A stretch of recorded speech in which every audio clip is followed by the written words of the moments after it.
Recording in progress. Ahora con inteligencia artificial. Bueno, Confucio realmente no se llama Confucio, se llama el maestro Con. Maestro Con sí, con Z, con sí.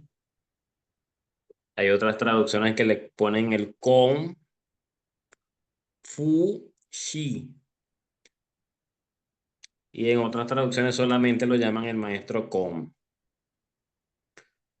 Cuando los jesuitas llegaron a China a promover el cristianismo, ¿ok? Cuando estaban en esa promoción del cristianismo y se iban esos jesuitas a China, bueno, empezaron a conectar con la cultura, a conocer de sus textos y también a hacer traducciones. Y allí es cuando los jesuitas lo llaman Confucio, ¿ok? De manera tal que suene más simple para el español.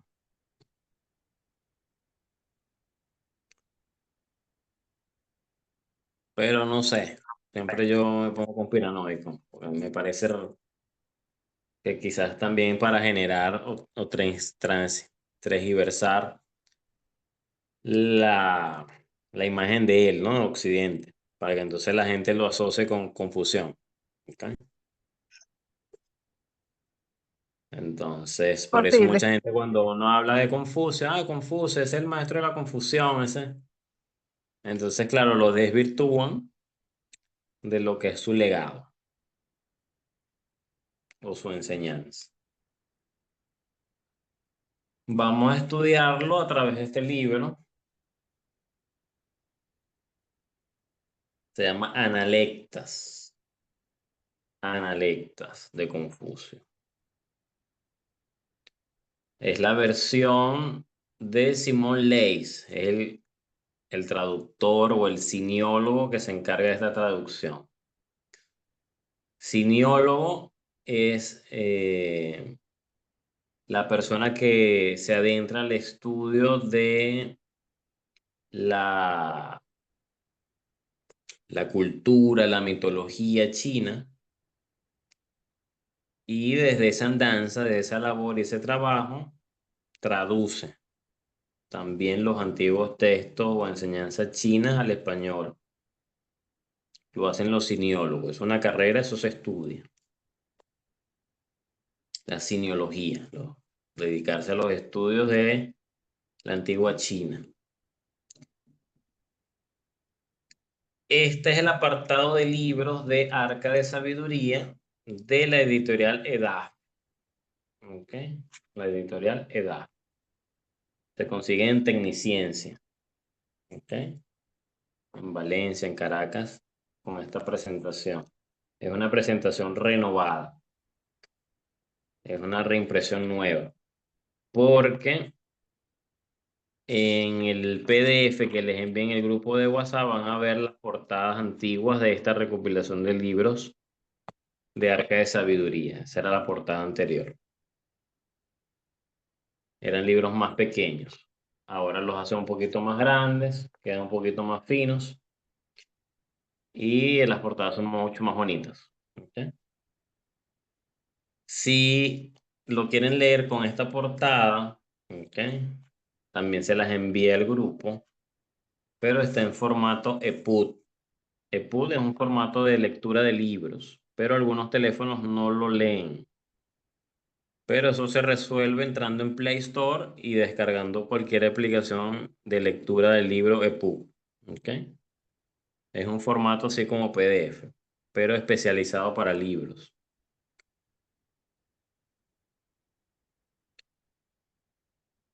Así que bueno, también ahí se los mandé en ese formato y van a tener esta portada digital. Si lo quieren comprar, bueno, van a Tecniciencia. Cuesta $20. Es un libro de 200, no, de 300 páginas. Es un libro de 300 páginas.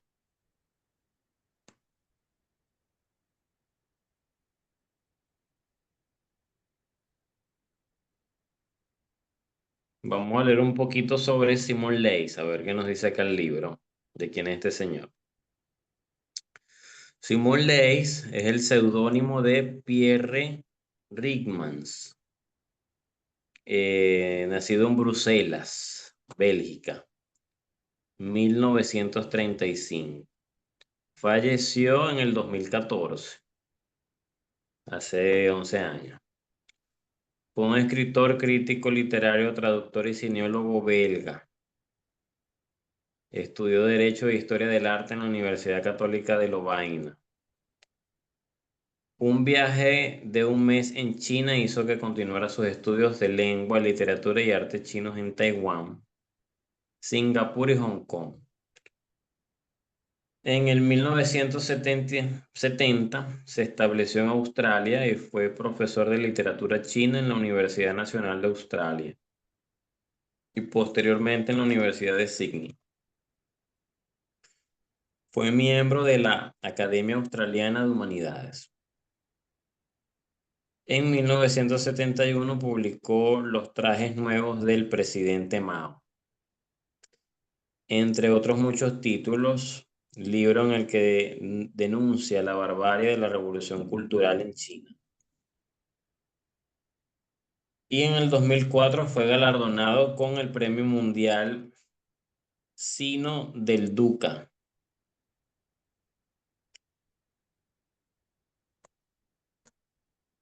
Bueno, un poco del autor. Vamos a adentrarnos en Confucio, este Confucio ancestral, a través de la traducción de Simón Leys. Cuando hablamos de analectas, es la traducción en chino de Lun Yu, que significa recopilación de enseñanza. Lun Yu, en chino, en español, significa recopilación de enseñanza,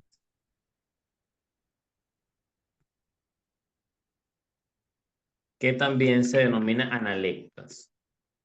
Hay un autor que se llama Preciado Iñaki Idoeta, que también tiene su traducción de las analectas y lo llama de esa forma, Lun Yu. Reflexiones y enseñanzas del maestro Kong, que es Confucio. Lun Yu. Entonces, si ve esa traducción por ahí, la compra y me la regala, por favor. Es un libro como verde, como verdecito. Bueno, en esta comienza con un... Y arrancamos con las analectas, que van divididas por capítulos, son en total 20 capítulos. Y luego tenemos las notas, que son los comentarios que hace el autor de esas enseñanzas de Confucio. Es como su interpretación. Porque en resto lo demás, él trata en lo posible de solamente traducir. ¿Ok? Pero en las notas, él sí como que se da el permiso de interpretar, de comentar algo sobre cada uno de los 20 capítulos. También hay otro libro, cuando ustedes quizás busquen de Confucio, quizás se encuentren por allí con los 4 libros de Confucio. Y ustedes dirán, pero ¿por qué 4 libros? Si nada más hay uno, que son las Analectas. Y realmente, bueno, dicen que este es el único libro que él dejó. Pero pueden conseguir quizás los 4 libros en este formato o hay otras ediciones impresas de los 4 libros de Confucio. Esta es una edición de Joaquín Pérez Arroyo. ¿Cuál fue el único libro que dejó? Ese que dice los cuatro, o el primerito que vamos a leer. Las Analectas. Las Mm, Analectas. o el Lunyu, pues, que es su recopilación de enseñanzas. Pero fíjense, este es más grueso, este es un libro más grueso. Entonces, ¿qué tenemos aquí? Acá tenemos igual los 20 capítulos de Confucio, de las Analectas. Y cuando terminan, nos conseguimos con el libro de uno de sus más distinguidos discípulos, que es el libro de Mencio.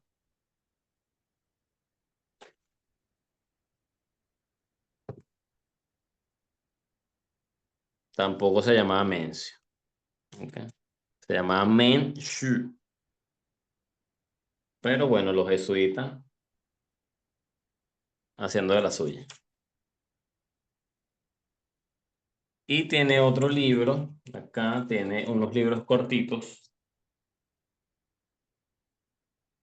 que es el libro de la gran sabiduría, la gran enseñanza.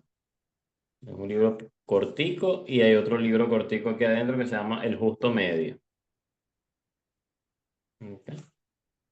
Por eso son 4 libros en uno. Entonces los 4 libros de Confucio aquí. Pero es más por marketing, pues. Es algo más de marketing que otra cosa. Porque no, los 4 libros no son de él. Sino que el otro es de Mencio, pues, uno de sus discípulos. Así que bueno, ya saben, eso es lo que van a poder conseguir de Confucio en el libro. Ya quizás otros autores, bueno, se ponen a hablar de Confucio y su vida, la historia de Confucio, pero ya son cosas históricas y tal. Pero que se le pueda como atribuir a Confucio, como que él lo escribió, es este, a las Analectas. Y entre comillas, como siempre. Porque igual que la Biblia, al igual que el libro de Lao Tse, al igual que los Evangelios, se dice que realmente no lo escribieron ellos, sino que lo escribieron sus discípulos. ¿Ok?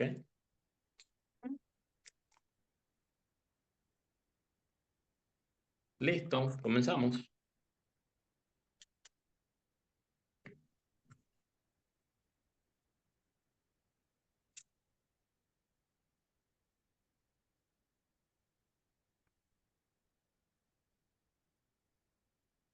Vamos a empezar a leer desde una vez desde la introducción. ¿Ok? El prólogo, vamos a saltarlo y arrancamos con la introducción. Voy a leer toda esta primera parte hasta la naturaleza de un clásico. De ahí entra otro a leer. Y cuando vengan las Analectas y los Evangelios, lee otro y así va. Ya va, ¿en cuál de los dos estás? ¿Cuál de los dos libros que mandaste? Es el mismo. Lo que pasa es que uno es la edición que te decía con la portada vieja y el otro tiene la portada nueva. Pero es el mismo. Y uno que está en EPUB y el otro PDF, por si acaso lo mandé así, por si la gente no se complicara a descargar la aplicación. Pero deberíamos tener lo mismo, la misma traducción. Vamos a ver, igual, vamos a validar. Ok. Vamos a validar. ¿Tú lo tienes abierto, Génesis? Sí, ya, yo estoy aquí lista. ¿Cuál abriste el PDF? Ah, el primerito que mandaste, ajá, el que es viejo, pues. Ok, ok, El, bueno, el que vamos sale con una validando aquí. frente. Ajá. Tiene la frente gigante. ¿Y tú abriste cuál, Pau? El frentón. Ah, abriste ese, ok. Igualito, el mismo. Abre tú el de EPUB, el de formato EPUB, para ver. Ah, Y ahí, ok. ahí comparamos si están bien, si estamos leyendo lo mismo. Vamos a ver. Ok. Ya estamos en introducción entonces. Vamos a esperar aquí a Paola. No Génesis, sé, sí, ya lo está en abrí. introducción. Ok, Bueno, aquí dice No dice introducción como tal, dice, o sea, empieza en sus lecciones sobre la historia de filosofía, Hegel comentó, ta, ta, ta, ta, ta. O el prefacio, Pasa el Pasando. prefacio. Ujú. prefacio. Ok, el eterno retorno de Confucio, empieza.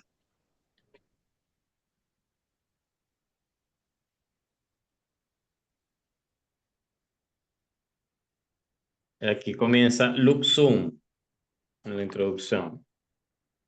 En la mía también.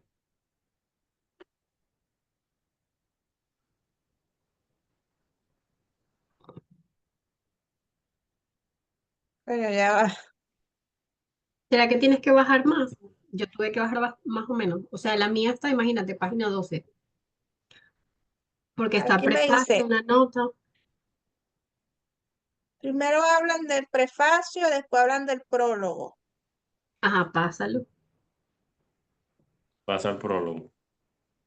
Paso al prólogo. Ah, ok. Sí, sí, sí, sí. Yo estoy aquí metido y sí te va a salir. Introducción, busca la introducción y empieza igual que yo. Nota. Luxum, Ok, ya. Ya, ya, ya, ya. ya. No, sí, se ve chévere eso en el EPUB. Ok, Luxum, que murió en 1936 y es considerado con razón el mayor escritor de la China contemporánea. Y dicho sea de paso, no apreciaba a Confucio por las razones que se expresan posteriormente. Señaló que siempre que aparece un genio verdaderamente original en este mundo, intenta librarse cuanto antes de él. Para ello se utilizan dos métodos. El primero es el de la eliminación. Lo aíslan, lo dejan morirse de hambre, lo rodean de silencio, lo entierran vivo. Si esto no funciona, adoptan el segundo método, que es mucho más radical y terrible, la exaltación. Lo ponen en un pedestal y lo convierten en un dios. Por supuesto, la ironía consiste en que Luxun fue sometido a los dos tratamientos cuando estaba vivo. Los comisarios comunistas lo tiranizaron. Una vez muerto, lo veneraron como a su ícono cultural más sagrado. Pero esta es otra historia. Durante más de 2000 años, los emperadores chinos establecieron y promovieron el culto oficial a Confucio. El confucianismo se convirtió en una especie de religión de Estado. Hoy día los emperadores se han ido. Se ha ido de verdad, pero el culto todavía parece estar muy vivo en una fecha tan relevante como octubre de 1994. Las autoridades comunistas de Pekín organizaron un gran simposio para celebrar el 2545 aniversario de Confucio. El principal orador fue el primer ministro de Singapur, Lee Kuan Yew. Parece ser que fue invitado porque sus anfitriones deseaban aprender de él la receta mágica, supuestamente encontrada en Confucio, para conciliar la política autoritaria y la prosperidad capitalista. En cierta ocasión, Karl Marx advirtió a sus seguidores acerrinos de que él no era marxista. Con más razón podría afirmarse que Confucio no era ciertamente un confuciano. El confucianismo imperial simplemente adoptó del maestro aquellas afirmaciones que prescribían la sumisión a la autoridad establecida, ignorando oportunamente los conceptos más esenciales, como los preceptos sobre la justicia social, la disensión política y la obligación moral de los intelectuales de criticar a los gobernantes, incluso a riesgo de su vida, cuando estos abusaban de su poder o cuando oprimían al pueblo. Como consecuencia de estas manipulaciones ideológicas, en la época contemporánea muchos chinos cultos y de espíritu progresista llegaron a asociar espontáneamente el mismo nombre de Confucio a la tiranía feudal. Su doctrina se convirtió en sinónimo de oscurantismo y opresión. Todos los grandes movimientos revolucionarios de la China del siglo XX han sido firmemente anticonfucianos, y no es difícil simpatizar con ellos. De hecho, si me permite mencionar aquí una expresión personal, todavía recuerdo la decepción manifestada por varios amigos chinos al enterarse de que estaba traduciendo las analectas de Confucio. Se preguntaban cómo podía haber caído repentinamente en esa especie de regresión intelectual y política. Realmente no siento la necesidad de justificar la orientación que he tomado en mi trabajo, pero sería muy fácil brindar dicha justificación por una razón obvia. A lo largo de la historia, ningún otro libro ha ejercido tanta influencia sobre el tal número de personas y a lo largo de tanto tiempo como esta pequeña obra. Su afirmación de la ética humanista y de la fraternidad universal del ser humano ha inspirado a todos los países del este asiático y se ha convertido en el fundamento espiritual de la civilización más populosa y antigua de la Tierra. Si no leemos esta obra, si no apreciamos cómo fue entendida en cada época y también mantenida, cómo fue utilizada y también se abusó de ella, en una palabra, si la ignoramos, estamos perdiendo la clave fundamental para acceder al mundo chino. Y cualquiera que ignore esta civilización al final solo puede alcanzar una comprensión limitada de la experiencia humana.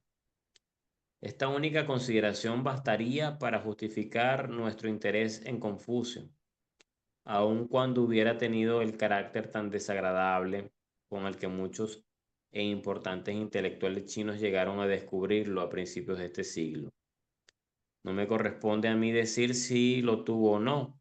Confucio puede hablar por sí mismo y lo maravilloso es precisamente que después de 25 siglos está abordando directamente los mismos problemas de nuestro tiempo y de nuestra sociedad.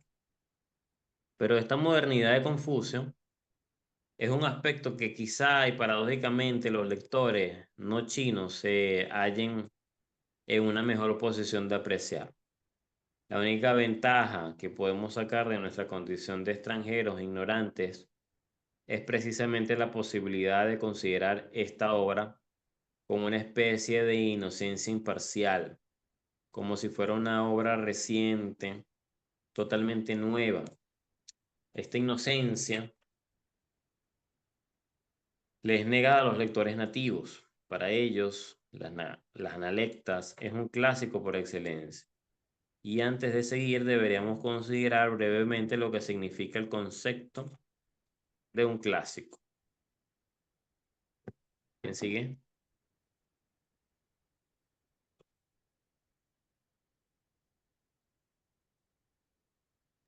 ¿Voy yo o va? ¿O quieres ir tú, Paula? No Dale, tengo. dale, voy yo. Dale, pues.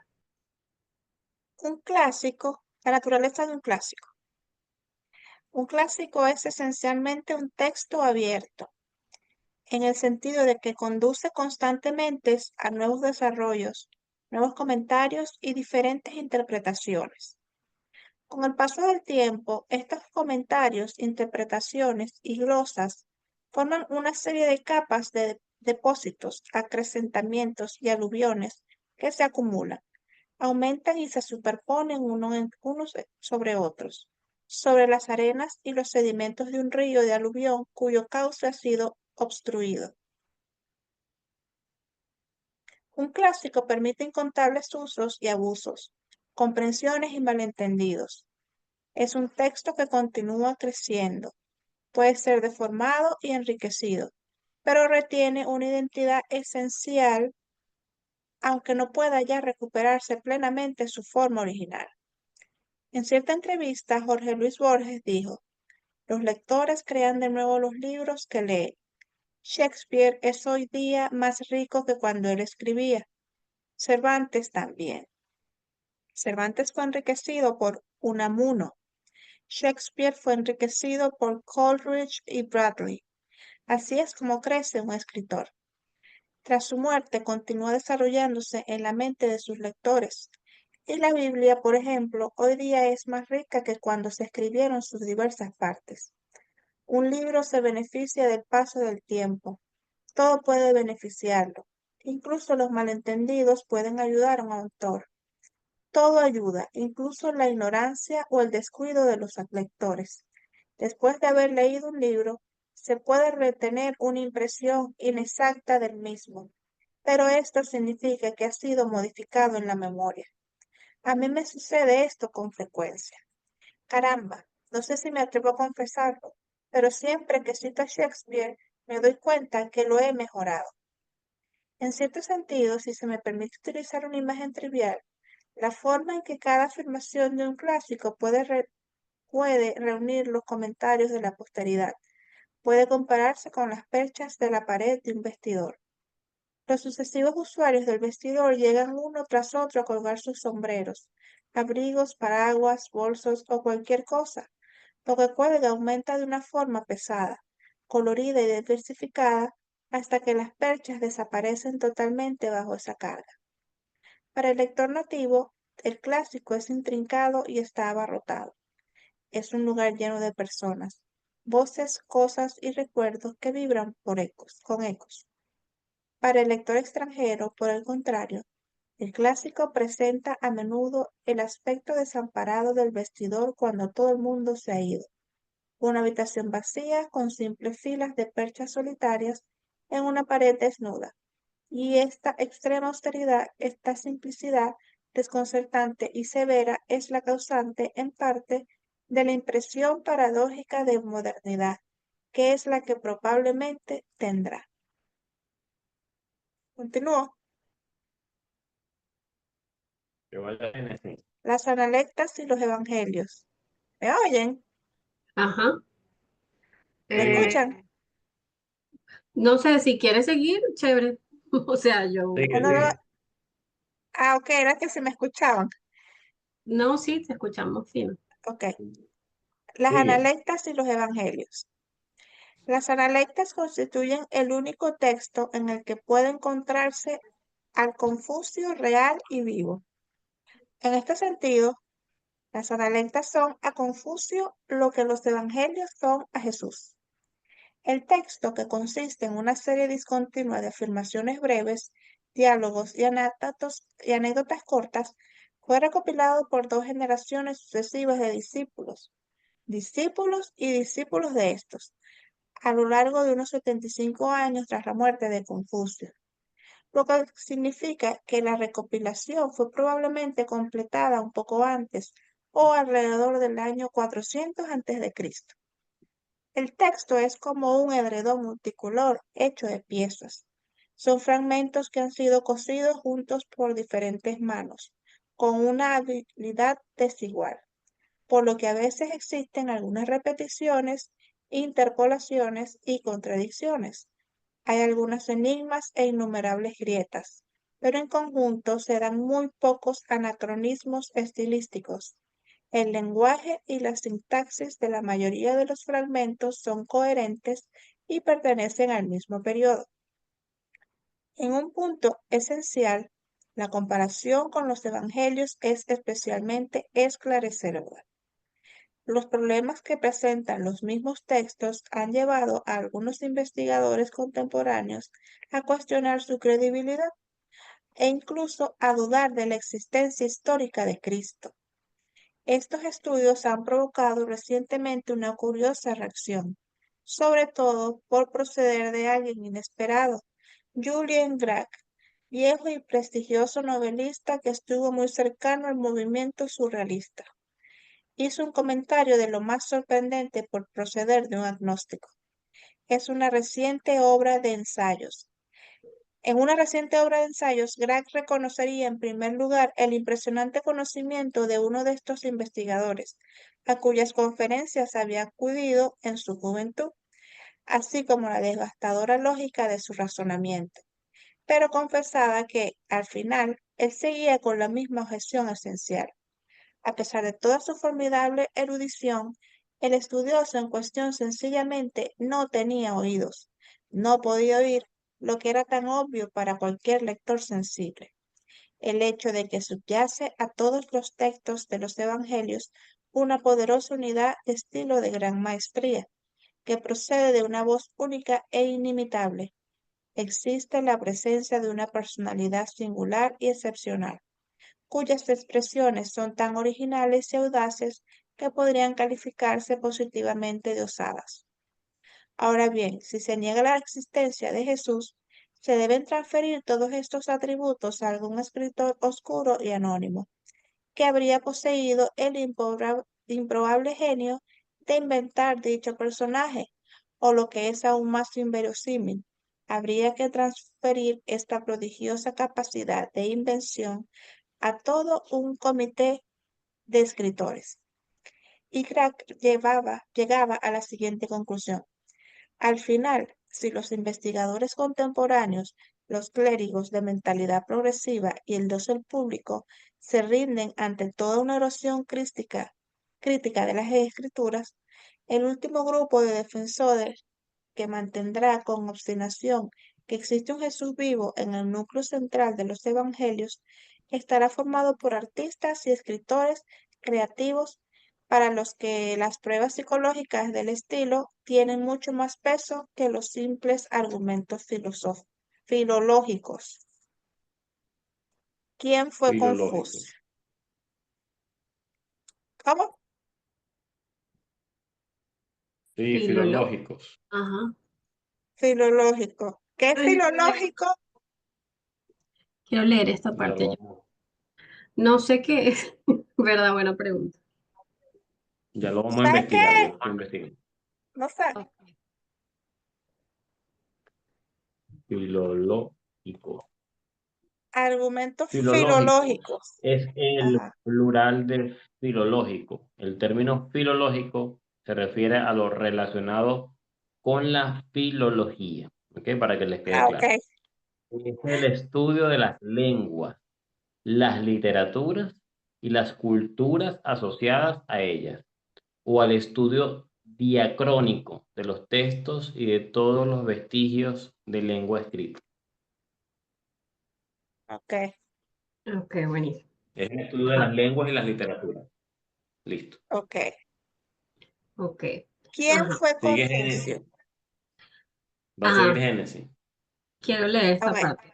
A ver, ¿quién fue Confucio? ¿Se me oye bien? Sí. Perfecto. Ajá. Habiendo señalado por qué y cómo un novelista podía percibir un aspecto esencial de los evangelios que un erudito no había podido captar, ha llegado el momento de volver a Confucio. Naturalmente no hay necesidad de defender su existencia histórica, puesto que nunca fue puesta en cuestión, pero cualquier lector de las analectas debería ciertamente desarrollar ese tipo de sensibilidad que mostró Grag en su lectura de los evangelios y sintonizar igualmente con la voz singular de Confucio. La fuerte y compleja individualidad del maestro constituye la verdadera espina dorsal del libro y define su unidad. Elías Canetti, al que volveré posteriormente, lo resumió claramente. Las analectas de Confucio constituyen el retrato intelectual y espiritual más antiguo y completo de un hombre. Nos sorprende como si fuera un libro moderno. La historiografía tradicional nos dice que Confucio nació en el año 551 y murió en el 479 a.C. Estas fechas pueden no ser exactas, pero las investigaciones actuales no tienen nada mejor que ofrecer. El culto oficial confuciano ha creado a lo largo de los siglos una imagen convencional del maestro y como consecuencia muchas personas han tendido a imaginarlo como un viejo y solemne predicador, siempre formal, pomposo y ligeramente aburrido, como uno de esos hombres que llevan la moderación demasiado lejos. Como contraste refrescante a estos estereotipos generalizados, las analectas revelan un Confucio lleno de vida que sorprende constantemente. En uno de los pasajes, por ejemplo, el maestro ofrece un autorretrato insólito. El gobernador de cierta ciudad había preguntado a uno de sus discípulos qué clase de hombre era Confucio, y como no supo qué responder, provocó la reacción del mismo Confucio. ¿Por qué no le dijiste simplemente que Confucio es un hombre tan apasionado y entusiasta que a menudo se olvida de comer y pierde la conciencia de la llegada de la vejez? Es revelador ese Confucio que escogió el entusiasmo como el principal aspecto que definía su carácter. Y esto se confirma en otros episodios y afirmaciones de las analectas. Por ejemplo, después de haber escuchado Confucio, un raro fragmento de música antigua, se nos dice que la emoción se apoderó de él por sorpresa. Durante 3 meses olvidó el gusto de la carne. En otras muchas partes afirmaba que ese amor y éxtasis eran formas superiores del conocimiento. En diversas ocasiones podía también incomodar y sobresaltar a su entorno. Cuando su querido discípulo Yang Hui, no sé, murió prematuramente, Confucio quedó destrozado. Su duelo fue salvaje, gritaba con una violencia que sorprendía a las personas que lo rodeaban. Estas lo criticaron, afirmando que una reacción tan excesiva no era apropiada para un sabio. Y la crítica fue rechazada por Confucio con indignación. En contraste con la imagen idealizada del erudito tradicional, frágil y delicado que vive en medio de los libros, las analectas muestran que Confucio era aficionado a las actividades externas. Era un consumado deportista, experto en el manejo de caballos, practicaba el tiro con arco y era aficionado a la caza y a la pesca.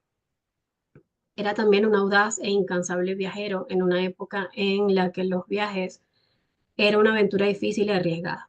Constantemente se desplazaba de un país a otro.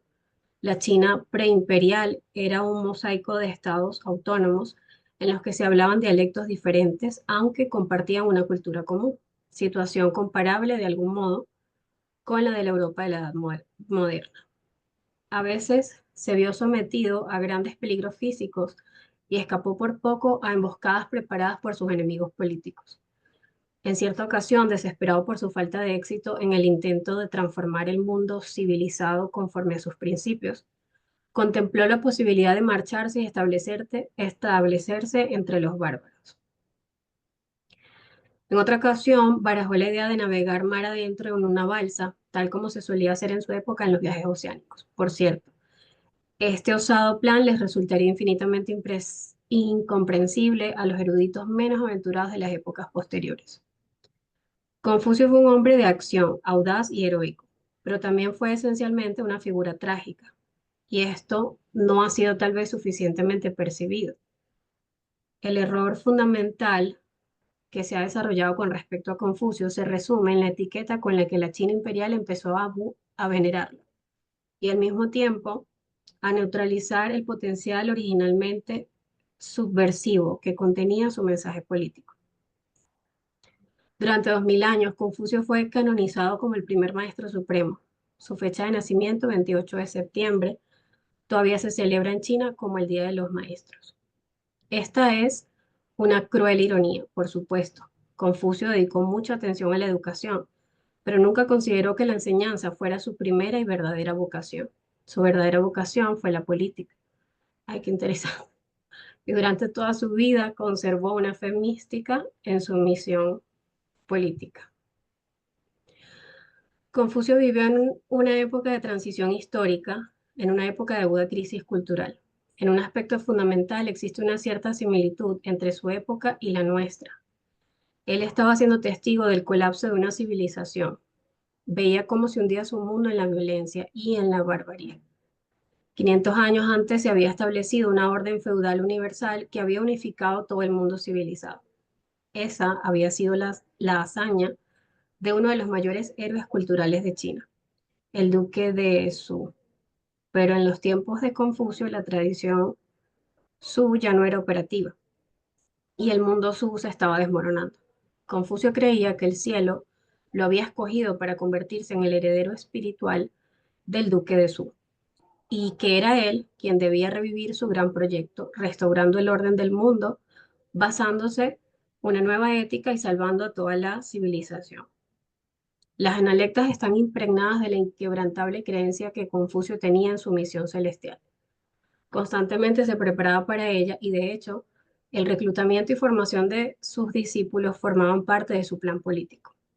Pasó prácticamente toda su vida viajando de un estado a otro, con la esperanza de encontrar un gobernante ilustrado que le diera por fin una oportunidad y lo emplease a él y a su equipo, que le confiase un territorio, aunque fuera pequeño, en el que pudiera establecer un modelo de gobierno. Pero todos sus esfuerzos fueron en vano. El problema no consistía en que él fuese políticamente ineficaz o poco práctico, sino todo lo contrario. Sus mejores discípulos poseían competencias y talentos superiores y formaban alrededor de él una especie de gabinete en la sombra. Había un especialista en asuntos exteriores y diplomacia, había expertos en economía, administración y defensa. Con un equipo así, Confucio representaba un formidable desafío para las autoridades establecidas.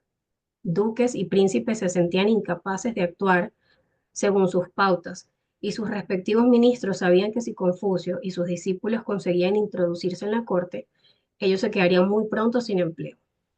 Confucio era habitualmente recibido con mucho respeto y mucha cortesía al principio allí donde iba. Sin embargo, en la práctica no solo no encontró ninguna apertura política, sino que las camarillas le obligaban después a irse.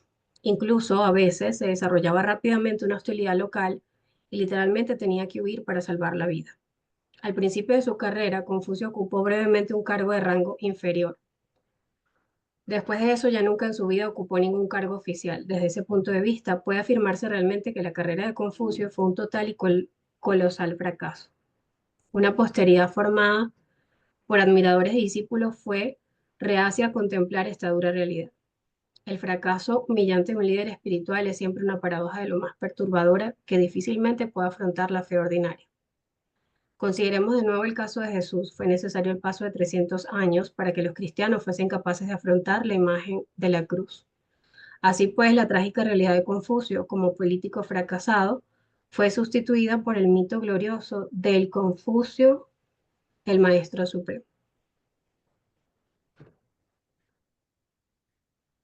Continúa. Ah, ¿sigo? Sí. Ok, la política de Confucio. Como acabo de señalar, la política fue el primer y principal interés de Confucio, pero en general esto también puede aplicarse a la antigua filosofía china. En su conjunto, con la única excepción sublime del taoísta Xuanzhi, el pensamiento primitivo chino giró esencialmente alrededor de dos cuestiones: la armonía del universo y la armonía de la sociedad, en otras palabras, la cosmología y la política. La vida eremítica puede ser tentadora para un sabio, pero puesto que no somos pájaros ni mamíferos, no podemos escaparnos y vivir entre ellos. Tenemos que asociarnos con nuestros semejantes y cuando el mundo pierde la vía, el sabio tiene el deber moral de reformar la sociedad y volverla a encauzar. La política es una extensión de la ética. Interesante. El gobierno es sinónimo de rectitud. Si el rey es recto, ¿cómo podría atreverse nadie a ser deshonesto? El gobierno es de los hombres, no de las leyes. Hasta hoy día, esto sigue siendo una de las grietas más peligrosas de la tradición política china.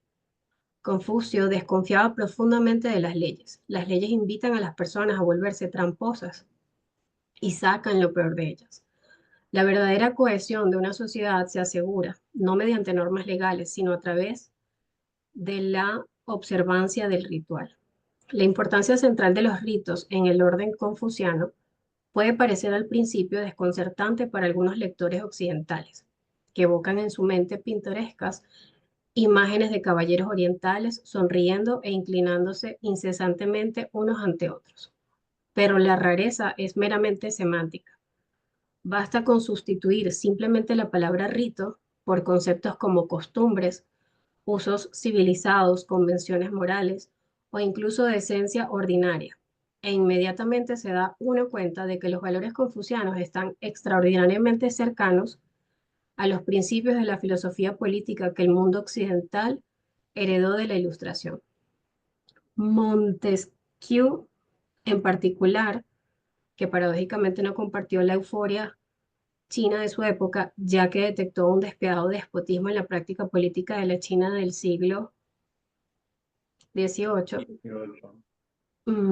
desarrolló conceptos que sin saberlo recuperaban los puntos de vista de Confucio, de que es preferible un gobierno de ritos que un gobierno de leyes. Montesquieu consideraba que un aumento de la actividad legislativa no era un signo de civilización, sino que por el contrario indicaba una crisis de la moral social. Su famosa afirmación de que Ah, no, aquí ya dice que cuando, ok, aquí está la traducción, cuando un pueblo tiene buenas costumbres, las leyes se vuelven simples. Podría haber sido sacada directamente de las analectas. Según Confucio, un rey gobierna por su fuerza moral. Si no puede establecer un ejemplo moral, si no puede mantener y promover rituales y música, los dos hitos de la civilización, pierde el derecho a la lealtad de sus ministros y a la confianza del pueblo. El pilar esencial del Estado es la confianza del pueblo en sus gobernantes. Si se pierde esta confianza, el país está sentenciado.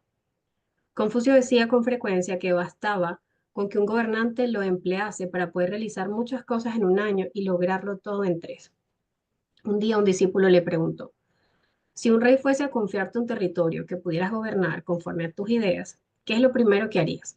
Confucio respondió, mi primera tarea sería sin duda rectificar los nombres. Al oír esto, el discípulo quedó intrigado. Rectificar los nombres. Y esa sería tu primera prioridad. ¿Estás bromeando? Chesterton u Orwell, sin embargo, habrían entendido y aprobado inmediatamente la idea. Confucio tuvo que explicar, si los nombres no son correctos, si no están a la altura de las realidades, el lenguaje no tiene objeto. Si el lenguaje no tiene objeto, la acción se vuelve imposible y por ello todos los asuntos humanos se desintegran y su gobierno se vuelve sin sentido e imposible. De aquí que la primera tarea de un verdadero estadista sea rectificar los nombres. Y esto, de hecho, es lo que Confucio mismo emprendió. Un intento de volver a definir el verdadero sentido de una serie de conceptos claves. Bajo la apariencia de restaurar su pleno significado, Confucio realmente inyectó un nuevo contenido a los viejos nombres. Daré aquí simplemente un ejemplo, pero que tiene una importancia fundamental. El concepto de caballero, Yunzi, el hombre ideal de Confucio, originalmente significaba aristócrata, miembro de la élite social. Uno no podía convertirse en un caballero, solo podía haber nacido caballero. Para Confucio, por el contrario, el caballero es miembro de la élite moral. Es una cualidad ética, lograda mediante la práctica de la virtud y fortalecida a través de la educación. Todo hombre debería esforzarse por conseguirla, aunque pocos lo logran. Un aristócrata que es inmoral e inculto, los dos conceptos de moral y educación son sinónimos, no es un caballero. Mientras que cualquier hombre ordinario puede alcanzar la condición de caballero si demuestra estar totalmente cualificado para ello. Como solo los caballeros son aptos para gobernar, la autoridad política debe basarse solo en criterios de logro moral y de competencia intelectual. En consecuencia, en cualquier orden apropiado, ni el nacimiento ni el dinero deben asegurar el poder. Ay, esto debería leerlo tanta gente. La autoridad política debe pertenecer exclusivamente a aquellos que pueden demostrar estar cualificados moral e intelectualmente. Este punto de vista tenía que tener consecuencias revolucionarias. Fue el singular golpe ideológico totalmente devastador, cuya consecuencia fue destruir el sistema feudal y socavar el poder de la aristocracia hereditaria. Esto condujo después al establecimiento del imperio burocrático, el gobierno de los intelectuales. Durante más de 2000 años, el imperio estuvo gobernado por la élite intelectual. Para tener acceso al poder político, había que competir con éxito en los exámenes del funcionariado, que estaban abiertos a todos. Hasta la edad moderna fue sin duda el sistema de gobierno más abierto, flexible, justo y sofisticado conocido en la historia. Es el mismo sistema que iba a impresionar e inspirar a los filósofos europeos del siglo XVIII. Listo. Voy. Confucio y la educación. A menudo se señala que las sociedades más dinámicas y con más éxito del este y del sudeste asiático, Japón, Corea, Taiwán, Hong Kong y Singapur, comparten una cultura confuciana común. Habría por ello que llegar a la conclusión de que los analectas podrían proporcionar una fórmula secreta que posibilitaría en todas partes inyectar energía a las economías que flaquean y movilizar y motivar a una ciudadanía apática. La prosperidad de un Estado moderno es un fenómeno complejo que difícilmente puede atribuirse a un único factor.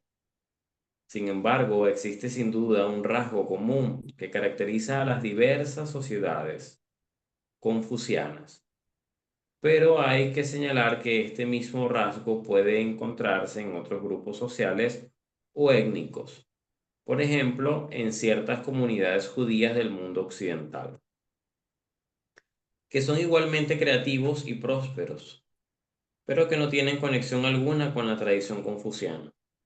Este rasgo común es la extraordinaria importancia que todas las sociedades atribuyen a la educación. Cualquier gobierno, cualquier comunidad o cualquier familia dispuesta a invertir en la educación tan considerable proporción de su energía y recursos podrían alcanzar beneficios culturales, sociales y económicos comparables a los que logran actualmente estos estados confucianos de Asia que prosperan, o con algunas dinámicas y ricas minorías inmigrantes del mundo occidental. Al afirmar que el gobierno y la administración del Estado debe confiarse exclusivamente a la élite moral e intelectual de los caballeros, Confucio estableció un vínculo duradero y decisivo entre la educación y el poder político. Solo aquella puede proporcionar acceso a este. En la edad contemporánea, incluso después de la eliminación del sistema de exámenes para el funcionariado y la caída del imperio, a pesar de que la educación dejó de ser clave en la autoridad política, que en esta nueva situación pasaría probablemente a ser el cañón, el prestigio atribuido tradicionalmente a la cultura continuó sobreviviendo en la mentalidad de las sociedades confucianas. El hombre educado, por pobre y desvalido que sea, todavía inspiraba más respeto que el rico o el poderoso. La educación confuciana estaba abierta a todos sin ninguna discriminación, a ricos y a pobres, a nobles y plebeyos. Su objeto era principalmente moral. El logro intelectual era el único medio para cultivarse éticamente. Existía una creencia optimista en el omnipresente poder de la educación. Se presuponía que una conducta equivocada procedía de una falta de comprensión, de una carencia de conocimientos. Solo con que pudiera enseñarse el delincuente y hacerle percibir la naturaleza errónea de sus acciones, éste enmendaría de forma natural su proceder. El concepto maoísta de reeducación, que llegó a generar los excesos terribles del periodo de la Revolución Cultural, fue de hecho uno de los muchos resurgimientos inconscientes de la mentalidad confuciana, que paradójicamente impregnaba la subestructura psicológica del maoísmo. Pero lo más importante es que la educación confuciana era humanista y universalista. Como decía el maestro, un caballero no es una vasija, o también, un caballero no es una herramienta, queriendo decir que su capacidad no tenía un límite específico, ni su utilidad una aplicación limitada. Lo importante no es la información técnica acumulada ni la profesionalidad especializada, sino el desarrollo de la propia humanidad.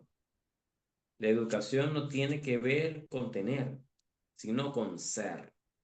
Confucio rechazó con rudeza a un estudiante que le hizo una pregunta de agronomía. Es mejor que preguntes a un viejo campesino. Por esta razón, con frecuencia se afirma en la actualidad que el confucianismo inhibió el desarrollo de la ciencia y de la tecnología en China, pero no existen fundamentos reales para dicha acusación. simplemente. Y en estos asuntos los intereses de Confucio se centraron en la educación y en la cultura, y no en el entrenamiento y la técnica, que son temas completamente distintos, y es difícil llegar a saber cómo pueden abordarse estos temas de una forma diferente, tanto en la época de Confucio como en la nuestra. El famoso concepto de las dos culturas se basó en una falacia fundamental. Él ignoraba que lo mismo que la misma humanidad, la cultura solo puede ser por propia definición. No dudó de un científico no dudó de que un científico pueda estar más cultivado que un filósofo, un latinista o un historiador, y probablemente debería estarlo. Pero si lo está, será porque lee filosofía, latín e historia en sus momentos de ocio.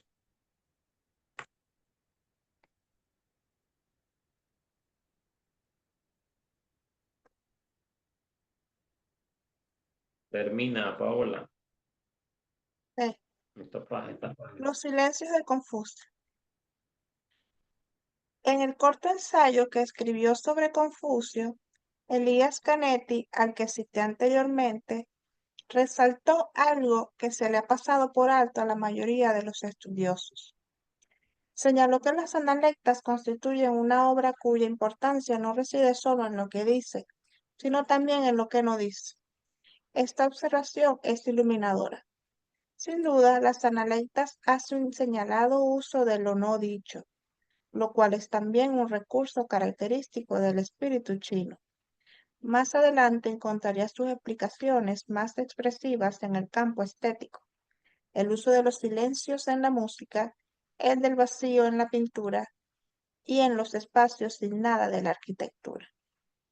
Confucio desconfiaba de la elocuencia, despreciaba a las personas muy habladoras y odiaba los juegos de palabra ingeniosos. Para él, parecía que la lengua afilada debía reflejar una mente superficial, a medida que la reflexión se hacía más profunda. Se desarrolla el silencio.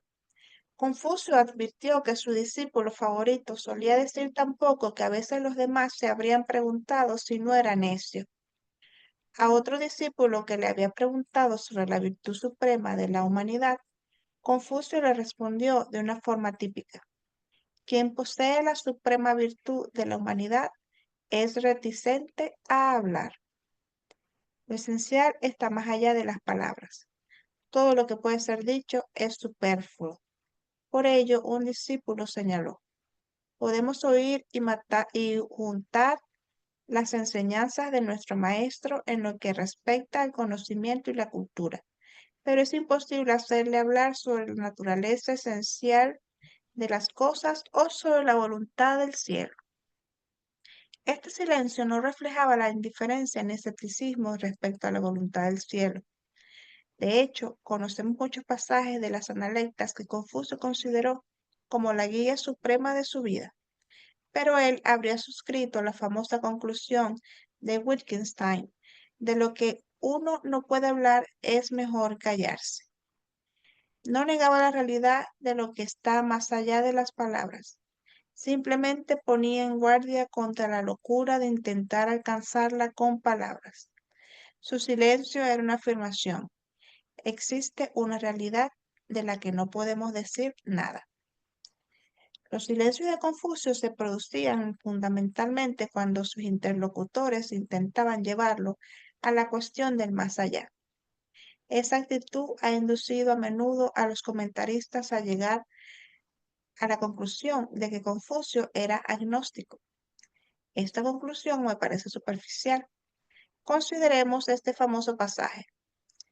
Silu preguntó sobre la muerte. El maestro respondió: si no conoces la vida, ¿cómo puedes conocer la muerte? Canetti añadió el siguiente comentario: no conozco a ningún sabio que haya tomado más en serio la muerte que Confucio. La negativa a responder no es una forma de evadir el tema, sino por el contrario, es la afirmación más poderosa, puesto que las preguntas sobre la muerte siempre se refieren, de hecho, a un tiempo más allá de la muerte. Cualquier respuesta salta por encima de la muerte, haciendo desaparecer tanto esta como su imposibilidad de comprenderla. Si existe algo después, lo mismo que si existe algo antes, entonces la muerte pierde parte de su peso.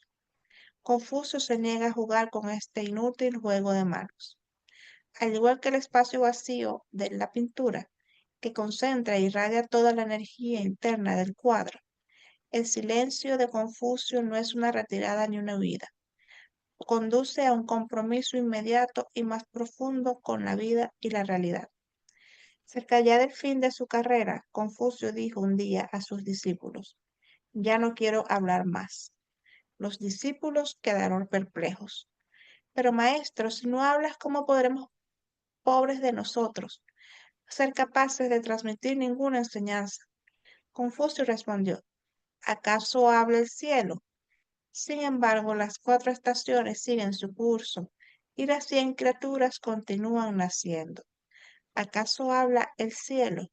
Sin duda, ya he hablado demasiado. Muy bien.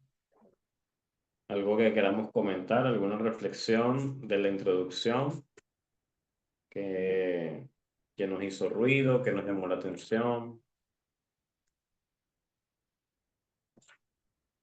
Mm,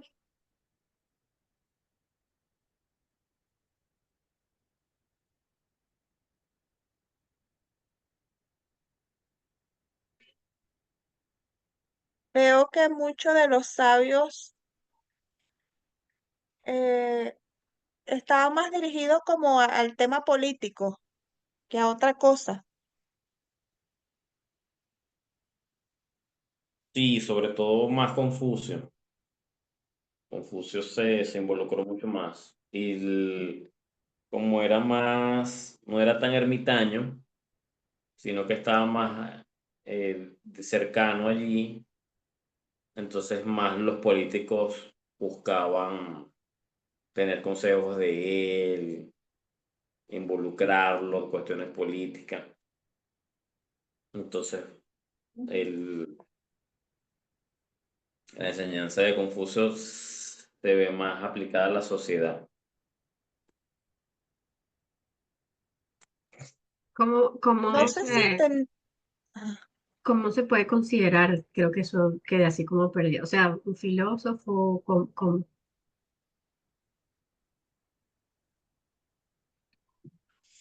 Bueno, ya como lo podamos considerar, es una conceptualización pues, moderna, nuestra, de darle un nombre, de darle una orientación. Pero estos señores en su época no buscaban ser filósofos, ok, buscaban innovar, buscaban, eh, evolución, pues básicamente lo que... sí, algo intelectual a nivel de conocimiento, a nivel de despertar conciencia. Obviamente había un trasfondo espiritual en esa alma. Pero hoy en día, bueno, entonces pues la gente dice, ah, bueno, Confucio fue un filósofo, Aristóteles, un filósofo, pero eran tipos iluminados que estaban en otro nivel de ah, conciencia. yo creo que Exacto. más que todo eran maestros en aquel momento. Sí, tenían Sí, ese ahí lo corazón, mencionaban también bastante.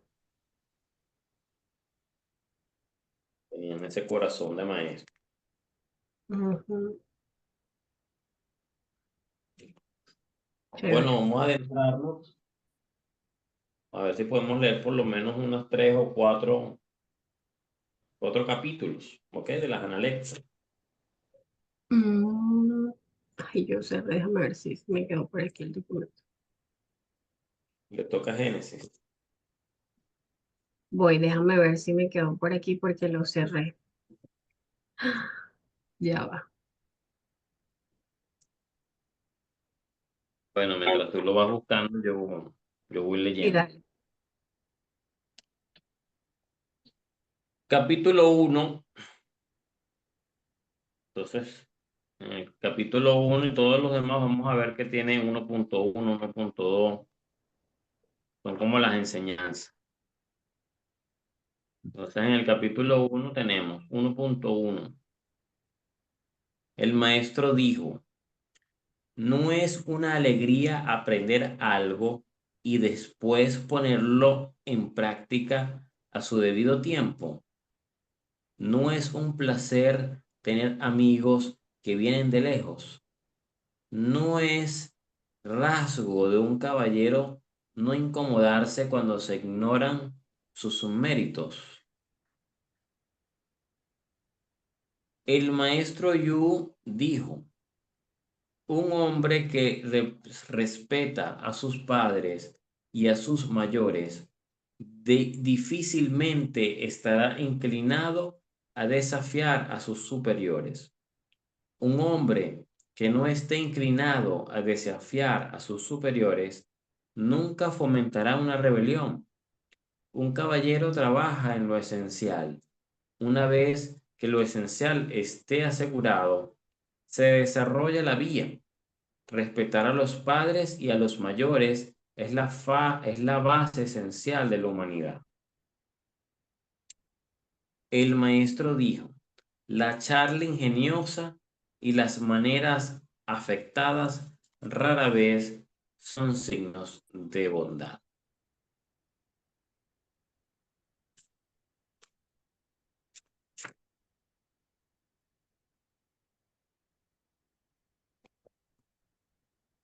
El maestro Zen dijo, cada día me examino 3 veces.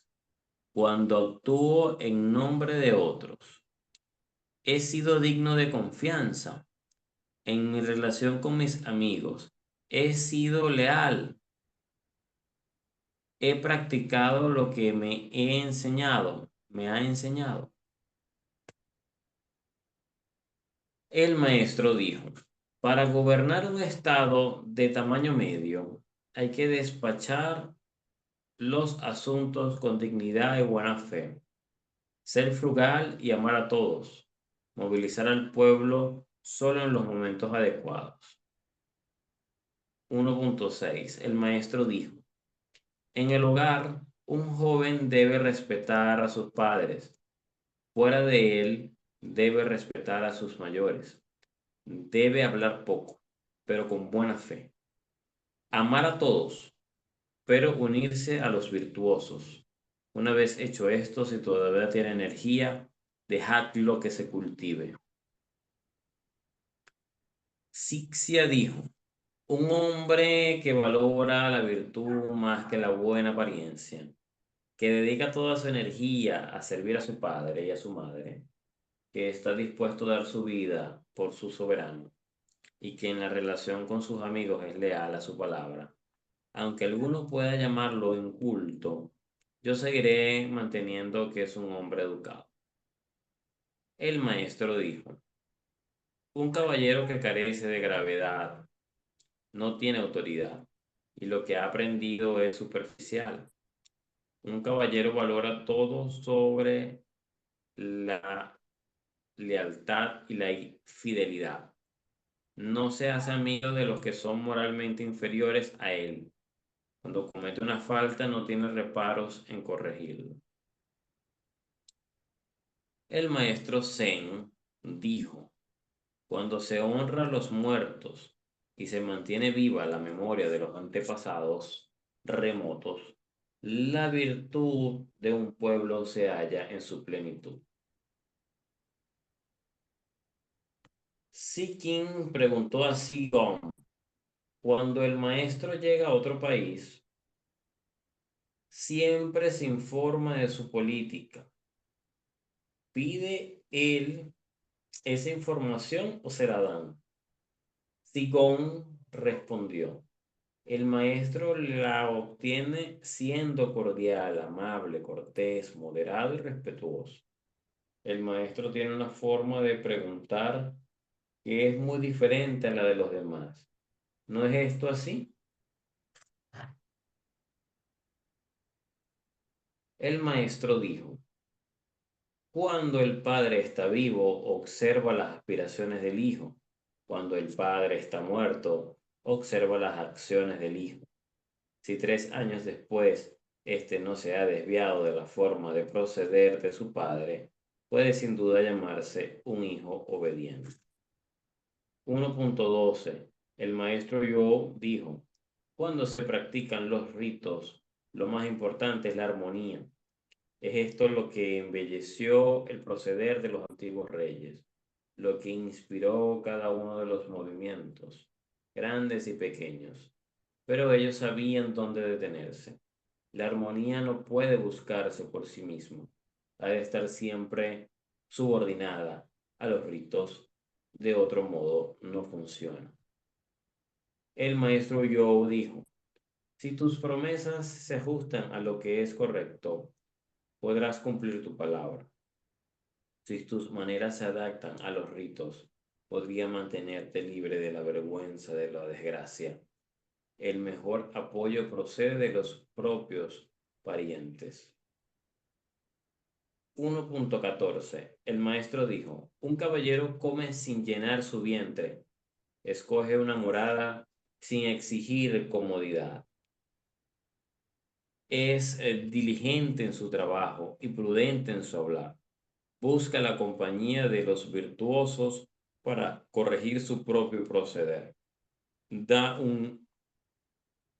un hombre así puede decirse en verdad que tiene el deseo de aprender. 1.15. Sicón dijo, pobre sin servilismo, rico sin arrogancia. ¿Qué te parece esto? El maestro respondió, no está mal, pero todavía es mejor. Pobre pero alegre, rico pero comedido. Sigón dijo, pero en los poemas se dice cómo tallar el cuerno, cómo esculpir el marfil, cómo cortar el jade, cómo pulir la piedra. ¿Se refiere esto a la misma idea? El maestro respondió, oh, se puede realmente empezar a hablar de los poemas contigo. Te digo algo y tú comprendes el resto. 1.16. El maestro dijo, no os preocupéis si los demás no reconocen vuestros méritos. Preocuparos si no reconocéis los suyos. Ahí termina Ahora el sí. capítulo 1. Bueno, se lee el capítulo 2. Compartimos experiencias. ¿Cuál nos llamó la atención de cada uno de estos? ¿O qué nos llamó la atención en general del capítulo 1? Todo, bueno, a mí todo. Fíjense que el capítulo 1 empieza de una vez con la piedad filial, que son una de las cosas que más se les atribuye a Confucio. ¿Ok? Es uno de los promotores más fervientes de lo que es la piedad filial, que es el amor a nuestros padres. ¿Ok? Ujú. A pesar de todo, si hayan sido buenos o malos, hay que tener piedad filial, dice Confucio. Sí, me parece que ese Em, primer capítulo es muy universal, o sea, como que engloba muchas cosas y es profundo. Yo tengo algo que me llamó la atención, es que en cada punto, hay veces dicen el maestro, y entiendo que hablan de Confucio, pero hay veces hablan de otros maestros, maestro Zen, maestro Yu, Sixia, Sikin, Sigón, em, y me confunde un poco, o sea, es el mismo Confucio hablando de estas personas, contando historias de estas personas. Sí, en teoría es como Confucio dando respuestas, ¿ok? A las interrogantes que puedan tener sus discípulos. Pero sí, él como que cita a otros maestros, ¿ves? Ah, ok, Ujú. ok. A mí me llamó la atención la 1.6. Me gustó la 1.6. El maestro dijo, en el hogar un joven debe respetar a sus padres, fuera de él debe respetar a sus mayores, debe hablar poco, pero con buena fe, amar a todos, Mm. pero unirse a los virtuosos. Una vez hecho esto, si todavía tiene energía, déjalo que se cultive. Porque, o sea, como que ya hizo las cosas bien, pues ya como que la Ajá, cultivación para estas culturas o para estos sabios es como ya entrar a lo profundo sí. del crecimiento espiritual. Lo que veo también es que se diferencia mucho del libro que estábamos leyendo anteriormente porque Confucio habla mucho sobre la moral, eh, Sí. sobre la moral y veo que, o sea, es muy distante a lo que veníamos leyendo. Y Sí lo y de los no. ritos. Sí, no. Sí y no, porque para Confucio, él tuvo un encuentro con Lao Tse y, y, y para Confucio hay una gran enseñanza que le dejó Lao Tse pues, a Confucio. Mm, Fueron contemporáneos. ¿Ok? Confucio logró conocerlo, logró conocer a Lao Tse. sí, pero indiferentemente, o sea, indistintamente, veo este como que es más, no, o sea, le veo como Es otra más onda. terrenal. Ajá, más Confucio es más terrenal, sí. terrenal sin abandonar lo espiritual, pero él decía que, o sea, el mundo de los espíritus es para los espíritus. Acá estamos en la Ajá. tierra. Hay Y que aquí es como resolver que, aquí en bueno, la tierra. pórtate bien, no sé qué, el moralismo, la cuestión, pero Sí, aquel era como tú sabes, más elevado, sí, más espiritual. mucho más. Ok, ¿quién lee el capítulo 2? Capítulo 2 tiene 24 párrafos, así como que leccioncitas. Bueno, Bueno, yo lo leo. muy bien. Leo los números. No O es sea, dos. necesario. Ok, A veces yo lo decía por si acaso se perdía, o sea, si estaba como alguien perdido, bueno, ok, volviera, pues. De vez en cuando lo decía. ok, bueno. Voy a empezar entonces. Capítulo 2. El maestro dijo, quien gobierna mediante la virtud es como la estrella polar, que permanece fija en su casa mientras las demás estrellas giran respetuosamente alrededor de ella. El maestro dijo, los 300 poemas se resumen en una sola frase, no pienses mal. Puedo saltarme el maestro dijo porque está muy repetitivo. Ok. ¿Puedo? Ok. Ajá. Manejado por maniobras políticas y contenido con castigos, la gente se vuelve astuta y pierde la vergüenza. Conducidos por la virtud y moderados por los ritos, desarrollan el sentido de la vergüenza y de la participación. A los 15 años me dediqué a aprender, a los 30 me establecí, a los 40 no tenía dudas, a los 50 conocí la voluntad del cielo, a los 60 mi oído estaba sintonizado, a los 70 sigo todos los deseos de mi corazón sin quebrantar ninguna ley. El señor Menji preguntó sobre la piedad filial y el maestro respondió, no desobedezcas nunca. Cuando Fanchi estaba conduciendo su carro, el maestro le dijo, Menji me preguntó sobre la piedad filial y yo le respondí, no desobedezcas nunca. Fanchi preguntó, ¿y esto qué significa? El maestro respondió, cuando tus padres están vivos, sírveles de acuerdo con los ritos. Cuando mueran, entiérralos y celebra sacrificios de acuerdo con los ritos. El señor Mengu preguntó sobre la piedad filial. El maestro respondió: la única ocasión en que un hijo consciente de su deber hace que sus padres se preocupen es cuando está enfermo. Si Yu preguntó sobre la piedad filial. El maestro respondió: se piensa que son hijos obedientes los que alimentan a sus padres, pero también alimentan a sus perros y caballos, a menos que haya respeto. ¿Dónde está la diferencia?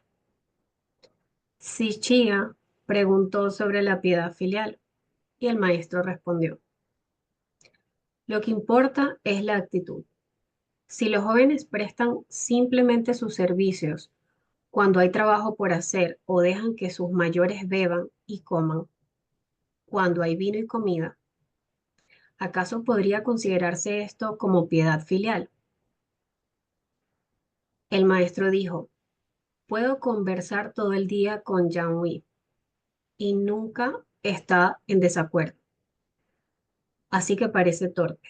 Observadlo. Sin embargo, cuando está solo, sus acciones reflejan plenamente lo que ha aprendido. Oh, no, Wei no es torpe. El maestro dijo: averigua las razones de un hombre para actuar. Observa cómo actúa y examina en qué encuentra la paz. ¿Hay algo más que nos pudiera ocultar? Quien revisando lo viejo conoce lo nuevo, es apto para ser maestro. Un caballero no es una vasija. Sigón preguntó: ¿qué era ser un verdadero caballero? El maestro respondió: es quien solo predica lo que practica. El maestro dijo: el caballero considera el todo en lugar de las partes. El hombre común considera las partes en lugar del todo. Estudiar sin pensar es inútil. Pensar sin estudiar es peligroso. Abordar una cuestión por el lado equivocado es sin duda dañino. Silu, te voy a enseñar qué es el conocimiento. Estar al tanto de lo que sabes y de lo que no sabes, eso es ciertamente conocer. Si Chan estaba estudiando con la esperanza de asegurarse un puesto de funcionario. El maestro dijo: recoge mucha información, deja de lado lo que sea dudoso, repite con cautela el resto, entonces rara vez te equivocarás. Haz muchas observaciones, deja de lado lo que sea sospechoso y pon en práctica con cautela el resto. Entonces tendrás pocas ocasiones de lamentarte. Con pocos errores en lo que dices y pocos lamentos en lo que haces, tu carrera está hecha. El duque Ai preguntó: ¿qué debo hacer para ganarme el corazón de la gente? Confucio respondió: eleva a las personas honradas y colócalas por encima de las no honradas, y ganarás el corazón de la gente. Si elevas a las personas no honradas y las sitúas por encima de las honradas, el pueblo te negará su apoyo. El señor Yi Kan preguntó: ¿qué puedo hacer para que el pueblo sea respetuoso, leal y aplicado? El maestro respondió: acércate a él con dignidad y éste será respetuoso. Sé tú mismo un buen hijo y un padre bondadoso, y el pueblo será leal. Eleva a los buenos y entrena a los incompetentes, y todos cumplirán su deber con celo. Alguien preguntó a Confucio: maestro, ¿por qué no participas en el gobierno? El maestro respondió: en los documentos se dice, limítate a cultivar la piedad filial y sé bondadoso con tus hermanos, y ya estarás contribuyendo a la organización política. Esa es también una forma de acción política. No es necesario participar forzosamente en el gobierno. El maestro dijo: Si no se puede confiar en un hombre, no sabría qué hacer con él. ¿Cómo podrías tirar de un carro que no tuviera yunta o que no tuviera yugo? Si Jean preguntó, ¿podemos conocer el futuro de 10 generaciones? El maestro respondió, la dinastía Jin tomó ritos de la dinastía Xia. Podemos saber lo que se eliminó y lo que se añadió. La dinastía Shu tomó ritos de la dinastía Jin. Podemos saber lo que se eliminó y lo que se añadió. Si la dinastía Shu tiene sucesores, podremos saber cómo será, incluso después de 100 generaciones. El maestro dijo, venerar a dioses que no son vuestros es servilismo. No actuar cuando lo exige la justicia es cobardía.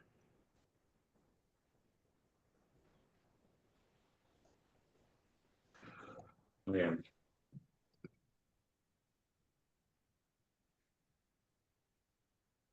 Estuvo interesante ese, quiero volverlo a leer. El capítulo 2 completo, dices tú. Sí, o sea, me parece que tiene bastante información.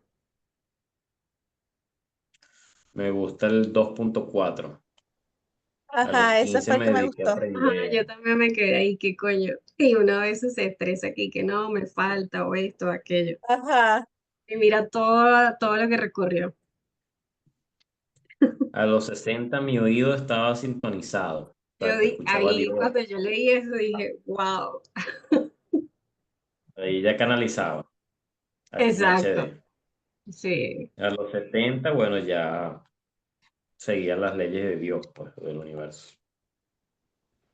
me gustó sí, eso de que a los 40 ya no tenía dudas. Sí,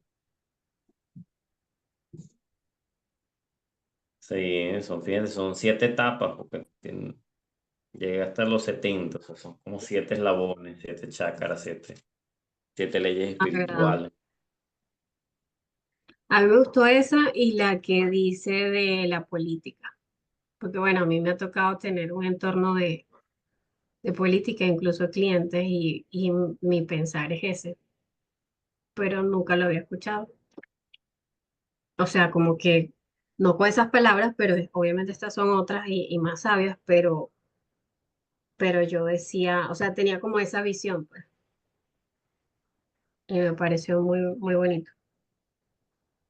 Repasa lo de Aquí la piedad vuelven, filial. ajá, vuelven a hacer énfasis en lo que es el cómo tratar a los padres y cómo eso puede influir en una sociedad, pues. Ujú, tal cual.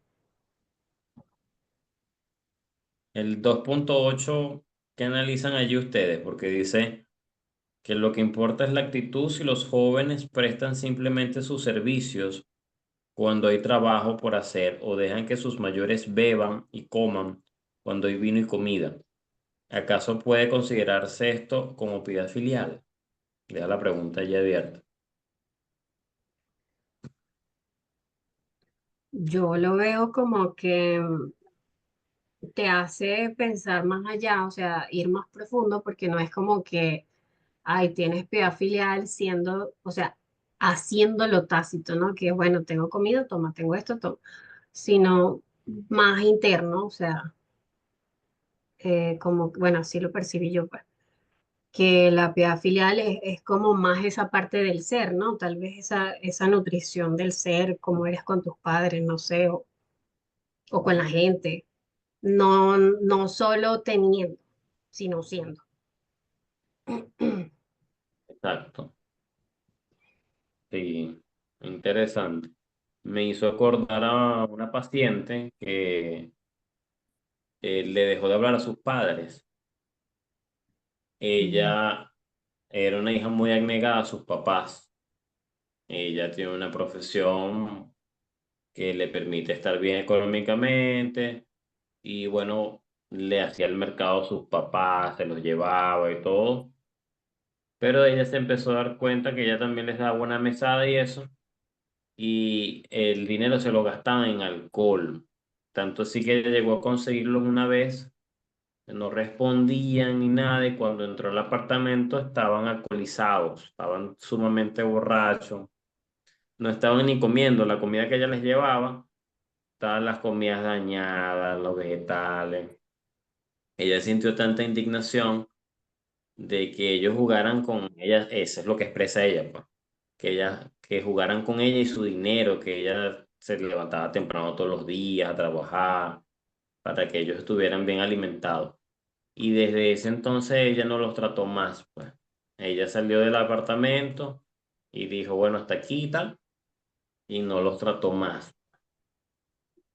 Ni Y con dije, el wow, tiempo. sí, han pasado ya años. Wow, Pero Y yo, naguará, wow, sí, muy sí. bruto. Y yo dije, wow, eh, y ahí no se quedé. entiende que de alguna manera el alcoholismo es una enfermedad. Sí, o sea, eso es lo que yo recuerdo haberle hecho como reflexionar un poco, pero ella decía que bueno, que se sentía muy indignada, que era su tiempo, que era su dinero, o sea, como lo material. Y cuando Mm, estaba leyendo justo eso, me te acordé vino ella. enseguida me acordé justo de eso y dije, wow, o sea, que aún así, Confucio invita que no es solamente lo económico, sino algo más allá, pues, o sea, el ser, como tú dices, como algo más Sí, espiritual, como Sí. o en Tú este sabes que yo, caso, Paola, bueno, identificar que es una enfermedad y verle origen emocional, qué sé yo, o sea, ese conocimiento, claro, es más moderno, pero observar esas aristas. ujú,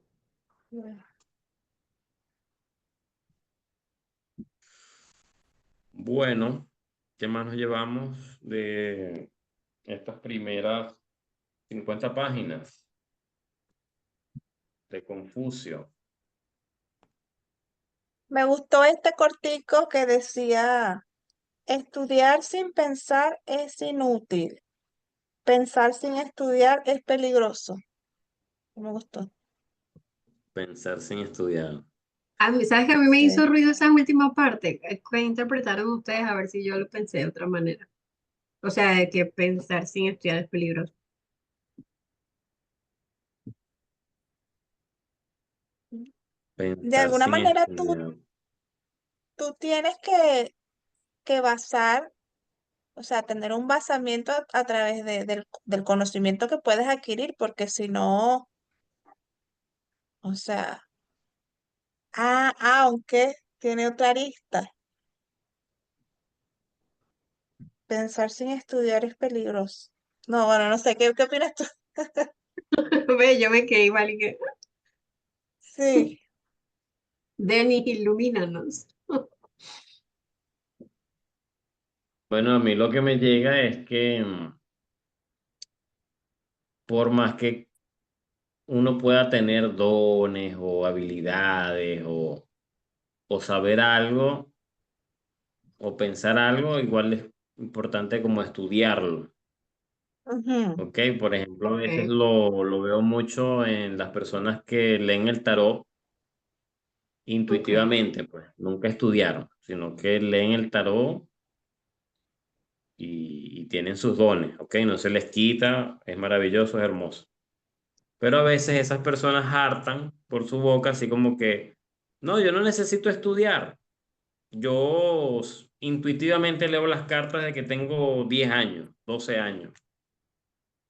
Yo nunca necesité estudiar, ni me hace falta. Entonces yo siempre como que digo, bueno, o sea, tú puedes tener tus dones y todo, pero es importante el estudio que haya, por ejemplo, del tarot, lo que haya desarrollado en estos años de historia, que hay del tarot que se puede estudiar, o sea, no está de más. Así tú claro. tengas dones y habilidades y seas un huevo pelado estudiando, leyendo las cartas. Ok. claro. Lo que me llega. Ajá, por ahí teníamos a una persona que Ay, nos no había leyó, visto. me había fijado. Bueno, lo dejamos hasta acá el día de hoy, continuamos el lunes. Quedamos entonces en el capítulo 3 que no se nos olvide. Perfecto. Bueno, que la sabiduría de Confucio nos ilumine. Precisamente él opera en el rayo dorado, en el rayo amarillo, perdón, que es el rayo Mm, del 2 días lunes, que es el rayo amarillo. Y él ok, opera allí, el maestro Confucio, junto con otros maestros ascendidos. Así que pidamos hoy lunes al maestro Com que nos guíe y nos ilumine, nos dé mucha conciencia. El maestro Com me chévere, acompañó en gracias, todo mi Denis. viaje. Chévere. Fue el Que libro que pasen llevé de buenas mano. noches. Igualmente, gracias por Gracias, este Denis. espacio, Denis. Vamos a ver qué nos analiza la inteligencia artificial, que como grabé, ella hace un resumen, yo se los envío. Vamos a ver. Ok, Chao. Chao, Fran. chaito. Chao.